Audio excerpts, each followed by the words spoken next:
ભારત વિશ્વની સૌથી ગતિશીલ અને પ્રભાવશાળી લોકશાહી છે અને તેની શરૂઆત અહીં યોજાયેલી ચૂંટણીમાં પડતા દરેક મતથી થાય છે. અહીંયા કેટલીક જગ્યાઓ એવી છે જ્યાં પહોંચવું મુશ્કેલ છે. ત્યાં ન તો કોઈ સવારી છે કે ન તો કોઈ રસ્તો. આમ છતાં ત્યાંના મતદારો પોતાના મતાધિકારનો ઉપયોગ કરે છે અને ચૂંટણી પંચ તેના માટે સંપૂર્ણ વ્યવસ્થા કરે છે.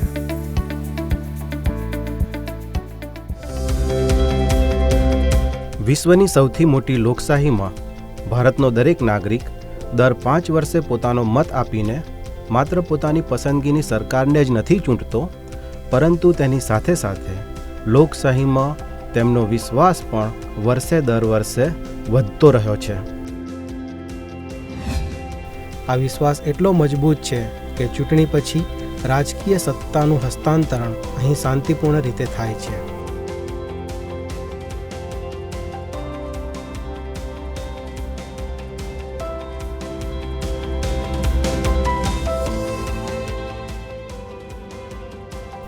શાસક પક્ષ હોય કે વિપક્ષ, તેઓ ચૂંટણીના પ્રતિકૂળ નિર્ણયો સ્વીકારે છે.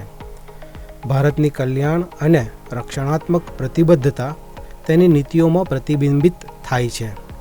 તમામ સરકારો આ નીતિઓનું પાલન કરે છે.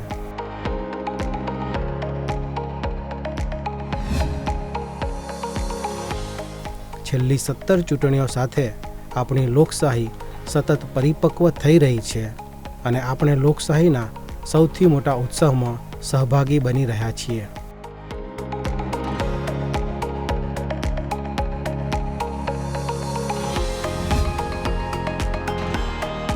ડુગોંગ ક્રીક આંદામાન અને નિકોબારમાં એક નાનો ટાપુ છે. આ ટાપુ દક્ષિણ આંદામાન જિલ્લાના લિટલ આંદામાન તાલુકામાં આવેલો છે.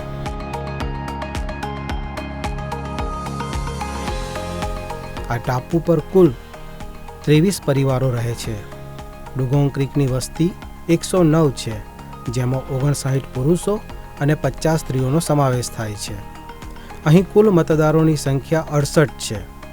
ચૂંટણી પંચ હંમેશા એ સુનિશ્ચિત કરવાનો પ્રયાસ કરે છે કે દેશમાં એક પણ મતદાર તેના મતાધિકારથી વંચિત ન રહે.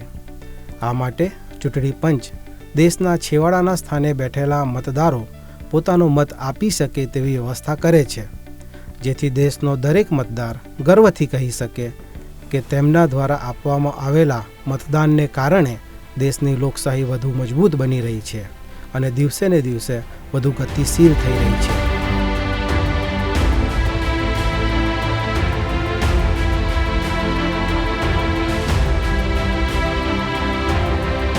દેશમાં આવા ઘણા મુશ્કેલ અને દુર્ગમ વિસ્તારો છે જ્યાં લોકોને મતદાન વિશે જાગૃત કરવા, તેમને મતદાન કરવા માટે પ્રોત્સાહિત કરવા અને મતદાન માટે મતદાન મથકની વ્યવસ્થા કરવી એ પોતાનામાં એક મુશ્કેલ કાર્ય છે. પરંતુ ચૂંટણી પંચના પ્રયાસોને કારણે આ તમામ મુશ્કેલીઓ દૂર થઈ ગઈ છે અને આ સ્થળોએ મતદારોએ કોઈ પણ અવરોધ વિના મતદાન કર્યું છે.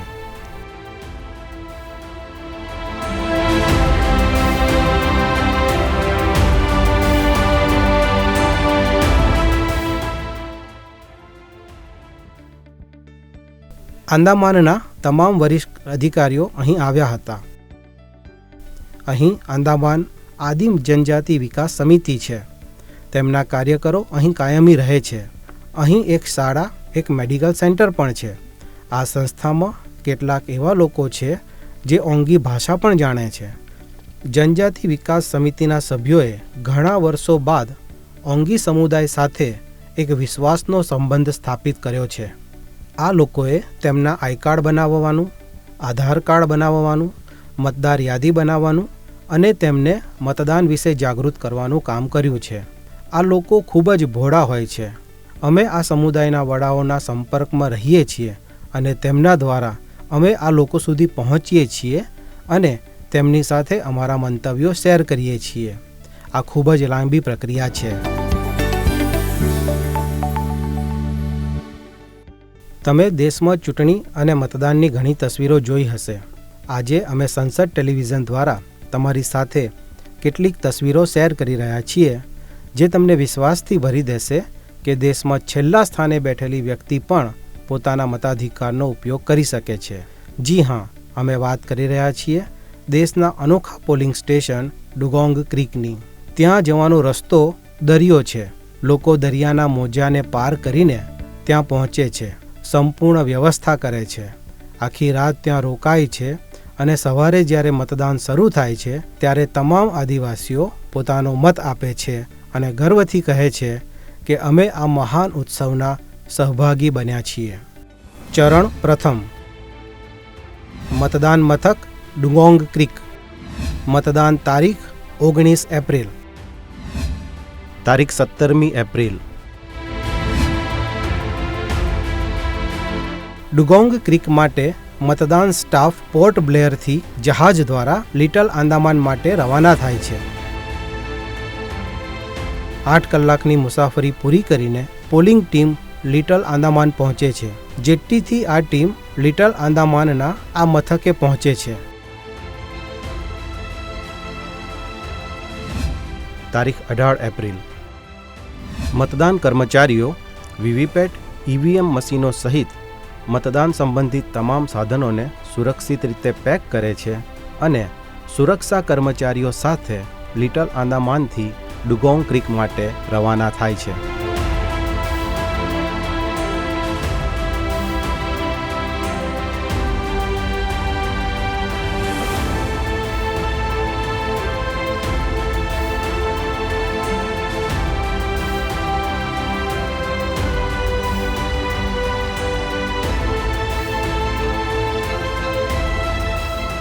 પિસ્તાલીસ મિનિટની બસની મુસાફરી પૂરી કરીને ટીમ નાવડી સુધી પહોંચે છે. ત્યાં પહોંચ્યા પછી બધા હાઈ ટાઈડની રાહ જુએ છે.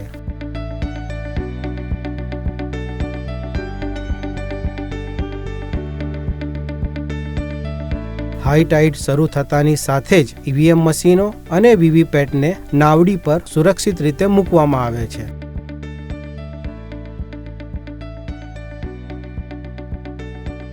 અને તેની સાથે સંકળાયેલા એન્જિનિયરો અને સંબંધિત લોકો 2 નાવડીઓ દ્વારા ડુગોંગ ક્રીક મતદાન મથક તરફની મુસાફરી શરૂ કરે છે. હું વિશ્વાસ સાથે કહી શકું છું કે આ યાત્રા ખૂબ જ રોમાંચક છે.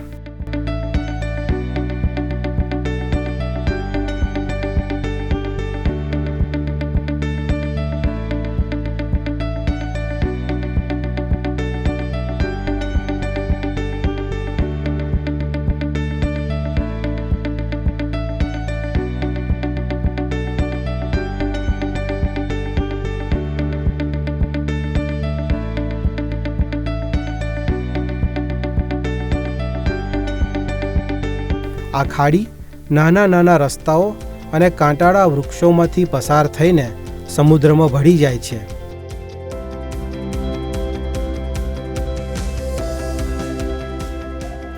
બંગાળની ખાડીમાં દરિયાના મોજાનો સામનો કરીને બંને બોટ મતદાન કર્મચારીઓને લઈને તેમના માર્ગ તરફ આગળ વધી રહી હતી. જાણે સમુદ્રના મોજા પણ લોકશાહીના આ મહાન પર્વના સાક્ષી બની રહ્યા હોય તેવું લાગી રહ્યું હતું.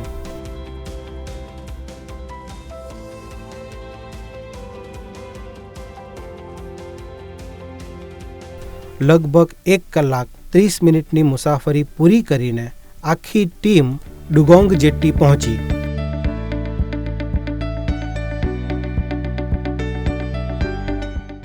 અહીંથી મતદાન ટીમ મતદાન સંબંધિત તમામ સાધનો સાથે ડુગોંગ ક્રીકના આ મતદાન મથક પર પહોંચી હતી.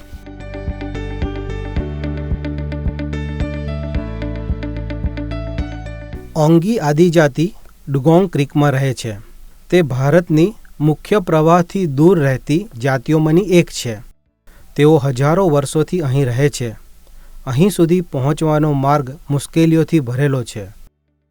ત્યાં માત્ર ખાડી અને સમુદ્ર માર્ગ દ્વારા જ પહોંચી શકાય છે. આ આવાગમન પણ સમુદ્રની ભરતી પર આધાર રાખે છે. મોટું જહાજ ત્યાં જઈ શકતું નથી, તેથી આપણે ફક્ત ફિશર બોટ દ્વારા જ ત્યાં પહોંચી શકીએ છીએ. આ વિસ્તાર ખૂબ જ દુર્ગમ છે. સંચાર માટેનું કોઈ માધ્યમ નથી.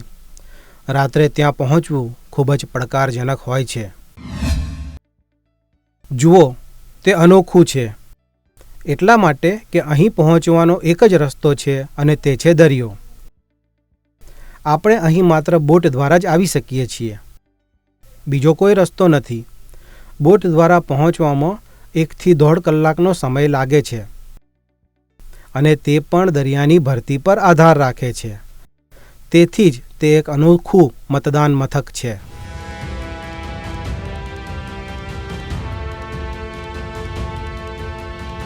આટલો મુશ્કેલ રસ્તો પૂરો કર્યા પછી આખી ટીમ થાકી ગઈ હતી, પરંતુ તેમ છતાં વોટિંગ ટીમના તમામ સભ્યો રાત્રિ ભોજનની તૈયારી કરવા લાગે છે અને 33 લોકો માટે જાતે જ રાત્રિ ભોજન તૈયાર કરે છે.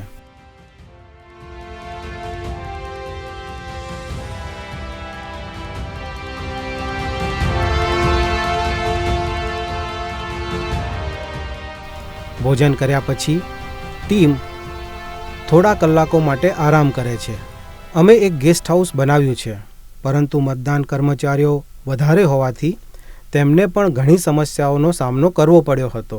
અમે લિટલ આંદામાનમાંથી ભોજન માટે રાશન લીધું હતું, કારણ કે ત્યાં કોઈ પણ જાતની વ્યવસ્થા નહોતી. ઓંગી સમુદાયની જીવનશૈલી પણ ખૂબ જ જૂની પુરાણી છે. પોલિંગ ટીમ માટે આ ખૂબ જ પડકારજનક હતું. અમે અહીંથી ડ્રાય રાશન અને મેડિકલ કિટ લઈને ગયા હતા.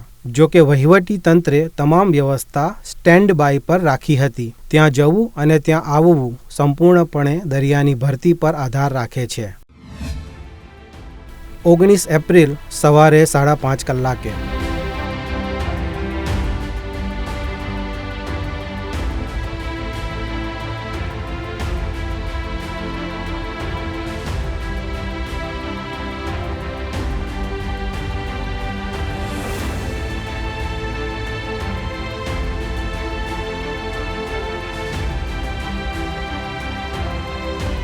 આંદામાન અને નિકોબાર ટાપુઓમાં 19 એપ્રિલનો દિવસ લોકશાહીના એક મહાન પર્વનો દિવસ હતો.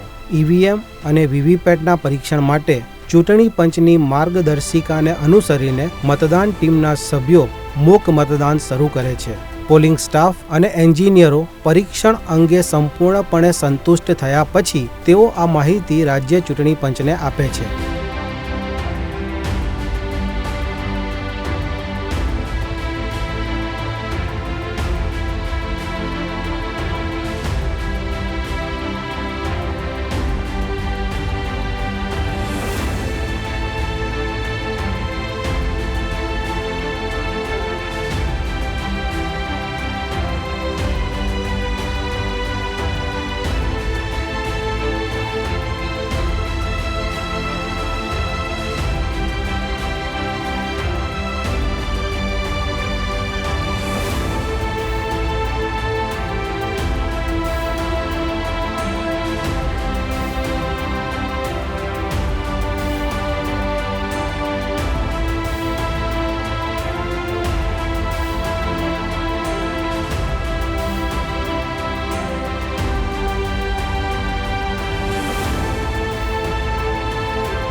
સવારે 7 કલાકે લોકશાહીના આ મહાન પર્વ માટે ડુગોંગ ક્રીક ખાતેનું મતદાન મથક સંપૂર્ણ રીતે તૈયાર હતું.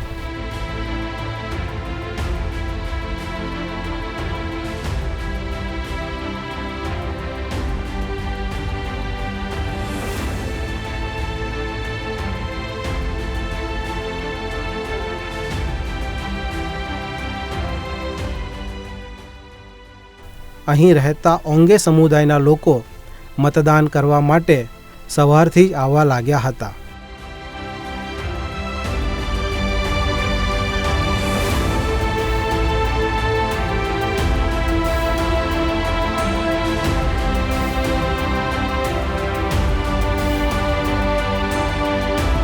સાંજે 6 વાગ્યા સુધી કુલ 68 મતદારોમાંથી 63 મતદારોએ તેમના મતાધિકારનો ઉપયોગ કર્યો હતો.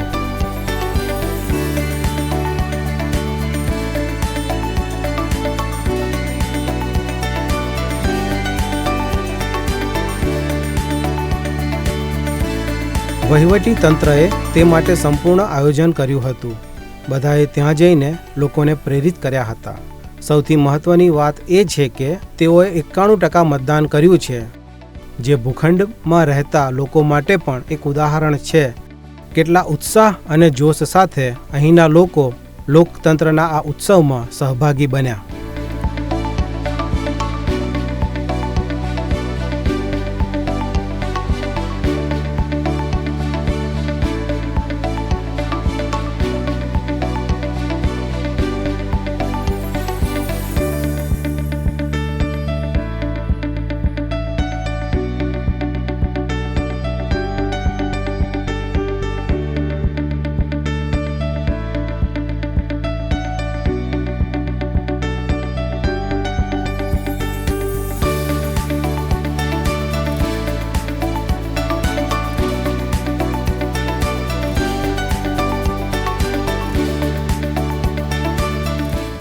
અહીંનું મતદાન લેવલ અમારા માટે સંતોષજનક છે એવું કહી શકાય, કારણ કે જો આપણે જોઈએ તો અહીં 100% મતદાન થઈ શક્યું હોત, પરંતુ કેટલાક લોકો બીમાર હોવાને કારણે તે શક્ય બની શક્યું ન હતું.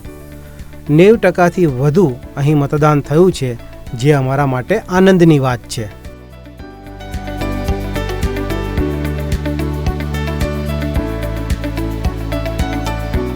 ઈવીએમ અને વીવીપેટ સુરક્ષિત કરવાની પ્રક્રિયા સાંજે 6 વાગ્યા પછી શરૂ થઈ હતી.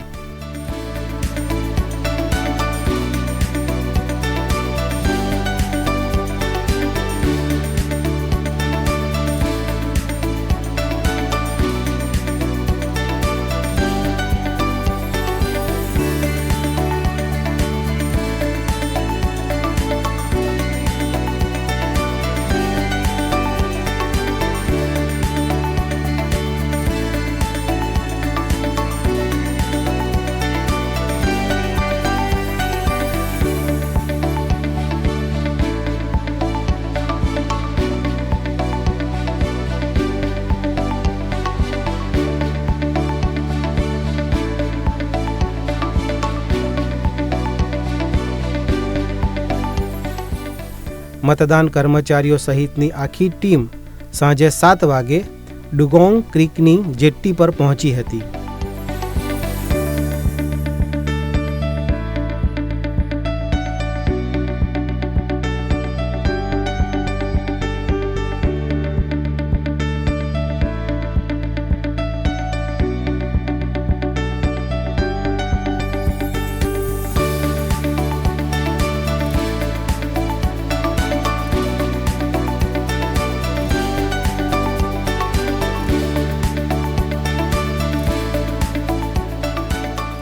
પછી 2 બોટ દ્વારા લગભગ 1 કલાકની મુસાફરી કર્યા પછી આખી ટીમ લિટલ આંદામાનના એ ગામમાં પહોંચી, જ્યાં બસ અને સુરક્ષા કર્મચારીઓ પહેલેથી જ ટીમની રાહ જોઈ રહ્યા હતા.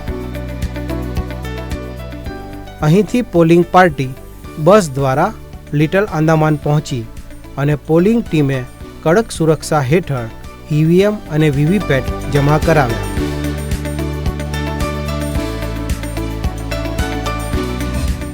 20 એપ્રિલ સવારે 10 વાગે લિટલ આંદામાનની જેટ્ટી પર એક જહાજ ટીમની રાહ જોઈ રહ્યું હતું.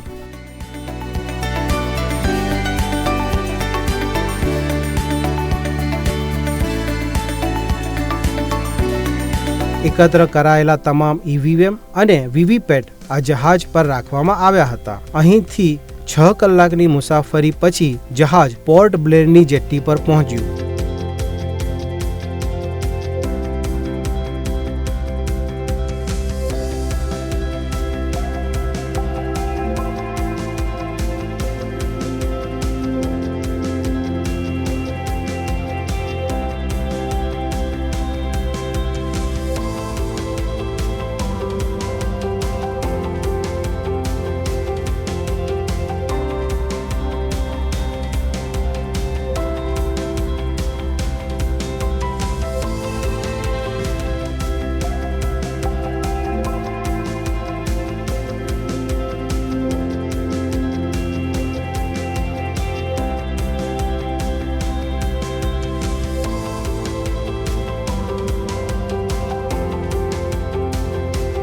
આ પછી ઈવીએમને આંદામાન સ્થિત સ્ટ્રોંગ રૂમમાં સુરક્ષિત રીતે જમા કરાવવામાં આવ્યા હતા.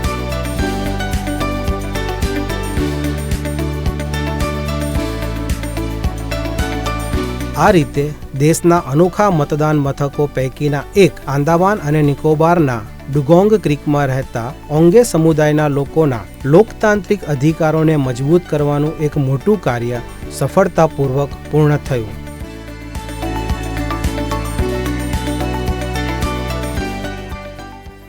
આ સફળતા ચૂંટણી પંચની પ્રતિબદ્ધતા દર્શાવે છે કે દેશમાં એક પણ મતદાર પોતાના મતાધિકારથી વંચિત ન રહી જાય અને તેનો સૌથી મોટો પુરાવો ડુગોંગ ક્રીકમાં થયેલું 91% મતદાન છે.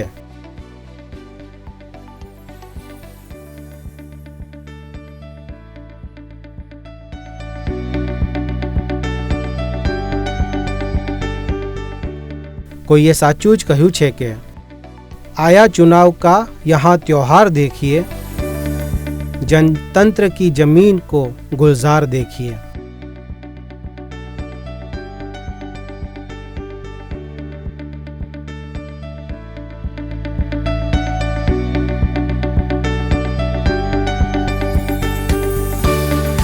મારી પાછળ તમે આ જે મતદાન મથક જોઈ રહ્યા છો તે દેશના કેટલાક અનોખા મતદાન મથકોમાંથી એક છે જેને આપણે ડુગોંગ ક્રીકના નામથી જાણીએ છીએ. અહીં 68 મતદારો છે જેમાંથી 63 મતદારોએ પોતાના મતાધિકારનો ઉપયોગ કર્યો છે.